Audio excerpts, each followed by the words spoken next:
میرے پیارے دوستوں، میرے عزیزوں، السلام علیکم۔ پیش خدمت ہے آپ کے میری 7ویں نظم پرندے۔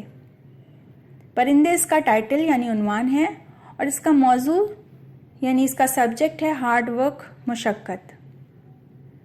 میں نے اپنی اس نظم میں اپنے دوستوں کو اس بات پر توجہ دلانے کی کوشش کی ہے کہ خود اپنی اصلاح اور تصحیح کریں، یعنی سیلف کریکشن کریں، اپنے وقت کو اہمیت دیں۔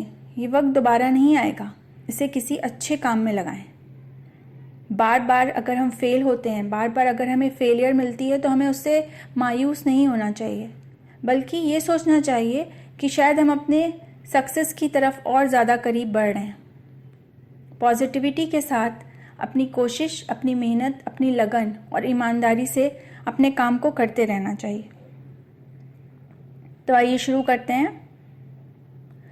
یہ بلندیوں میں پرواز کرتے ہوئے پرندے، یہ بلندیوں میں یعنی اونچائیوں میں پرواز کرتے ہوئے پرندے کیا خوب دائرے افق میں گردش کیا کرتے پھرتے ہیں۔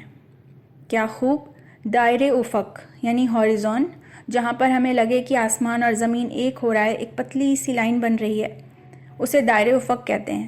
کیا خوب دائرے افق میں گردش یعنی روٹیٹ کیا کرتے پھرتے ہیں۔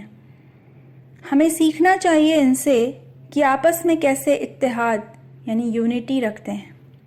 ہمیں سیکھنا چاہیے ان سے کہ آپس میں کیسے اتحاد رکھتے ہیں، اگرچہ ہم انہیں قریب سے دیکھیں یا پھر دور سے دیکھیں، یہ بہت خوب دکھائی دیتے ہیں۔ یعنی ان کے اندر کوئی بھی ڈوئل پرسنالٹی نہیں ہے، ان کا ڈبل فیس نہیں ہے، یہ ہمیشہ ایک سے دکھتے ہیں۔ اس اونچائیوں سے پرواز کر کے بھی بے شک یہ پرندے، اس اونچائیوں سے پرواز کر کے بھی بے شک یہ پرندے اپنا رزق زمین پر ہی تلاش کیا کرتے ہیں۔ یعنی کتنی بھی اونچائی پہ چلے جائیں، یہ اپنی روٹ، اپنا زمین بھولتے نہیں، یہ واپس اسی زمین پر آ جاتے ہیں۔ یہ بے زبان پرندے بغیر کسی نفع اور منافع کے ہم انسانوں کو کتنی نصیحت دیا کرتے ہیں۔ عبرت حاصل کرنی چاہیے ہم طالب علم رکھنے والوں کو کہ کیسے ایک گروہ میں رہ کے، یعنی ایک سوسائٹی میں، ایک گروپ میں رہ کے اپنی منزل کی طرف بڑھا کرتے ہیں۔ عبرت حاصل کرنی چاہیے ہم طالب علم رکھنے والوں کو کہ کیسے ایک ہی گروہ میں رہ کر اپنی منزل کی طرف بڑھا کرتے ہیں، چاہے ہو کتنی تپش آفتاب کی یا پھر ہو سرد ہوائیں، یہ بغیر کسی شکوہ کے تحمل کیا کرتے ہیں۔ تحمل یعنی صبر، تپش یعنی بہت گرمی، آفتاب یعنی سورج، یعنی چاہے کتنی کڑاکے کی دھوپ ہو، بہت گرمی پڑ رہی ہو یا پھر بہت زیادہ سرد ہو، ہوائیں چل رہی ہوں، یہ صبر کے ساتھ اپنا کام کرتے ہیں اور کبھی شکوہ نہیں کرتے۔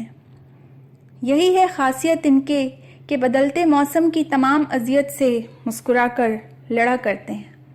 یعنی جب بھی حالات خراب ہوتے ہیں، وقت خراب ہوتا ہے، طوفان آئے، بارش آئے، یہ مسکرا کے لڑتے ہیں اس لڑائی سے جو ان کے خلاف ہے۔ اگر آنکھوں میں خواب بساتے ہیں یہ، تو پھر اس کی تعمیر بھی کیا کرتے ہیں۔ اگرچہ ایک روز اجڑ جائے ان کا آشیانہ، تو پھر اسی مشقت سے اسے دوبارہ حاصل کیا کرتے ہیں۔ یعنی اگر یہ خواب دیکھنے کی ہمت رکھتے ہیں تو اسے تعمیر بھی کرتے ہیں، اس خواب کو پورا کرنے کی بھی کوشش کرتے ہیں، اور بار بار ان کا آشیانہ اجڑتا ہے، بار بار ان کے گھونسلے اجڑ جاتے ہیں کبھی کسی وجہ سے، تو یہ ہمت نہیں ہارتے ہیں، یہ پھر سے اس آشیانے کو بنانے کی کوشش کرتے ہیں۔ حالانکہ بڑی چھوٹی سی چونچ اور نازک سے پر ہیں ان کے، حالانکہ بڑی چھوٹی سی چونچ اور نازک سے پر ہیں ان کے، پھر بھی آزمائشوں سے گھبرا کر پیچھے نہیں ہٹتے ہیں۔ توکل کی سیڑھی پر ننھے قدم بڑھا کر، توکل یعنی کہ trust on Allah, trust on Almighty, faith, توکل کی سیڑھی پر ننھے قدم بڑھا کر اپنے مضبوط معیاری مقصد کی طرف بڑھا کرتے ہیں۔ یعنی یہ کبھی اپنا جو فیتھ ہے اللہ پر، جو ٹرسٹ ہے ان کو آلمائٹی پر، توکل جسے کہتے ہیں، وہ کبھی نہیں کمزور پڑنے دیتے، یہ اس کی سیڑھی پہ ہی ننھے ننھے قدم رکھ کر آگے بڑھا کرتے ہیں۔ یہ ایک بہت پیاری سی نظم ہے. امید کرتی ہوں کہ اس کی روشنی میں آپ کو بہت کچھ سمجھ میں آیا ہوگا. آپ لوگ بھی جو بھی اسے سن رہا ہے، میں ہر کسی سے مخاطب ہو کے یہ بات کہہ رہی ہوں کہ کبھی بھی حوصلہ نہ ہاریں. زندگی میں بہت سارے اپ اینڈ ڈاؤنس آتے ہیں، لیکن اللہ پہ یقین رکھیں، آلمائٹی پہ یقین رکھیں اور اپنی کوشش کریں ایمانداری کے ساتھ. دھیرے دھیرے صبر کر کے آپ کو آپ کی منزل ضرور ملے گی. اسی کے ساتھ میں اپنی یہ نظم کمپلیٹ کرتی ہوں. امید کرتی ہوں آپ کو پسند آئی ہوگی. آپ اسے پلیز اپنے دوستوں سے، رشتہ داروں سے، احبابوں سے شیئر کرنا نہ بھولیں اور میرے چینل ناز تحریر کو سبسکرائب کریں. بہت بہت شکریہ آپ کا. السلام علیکم.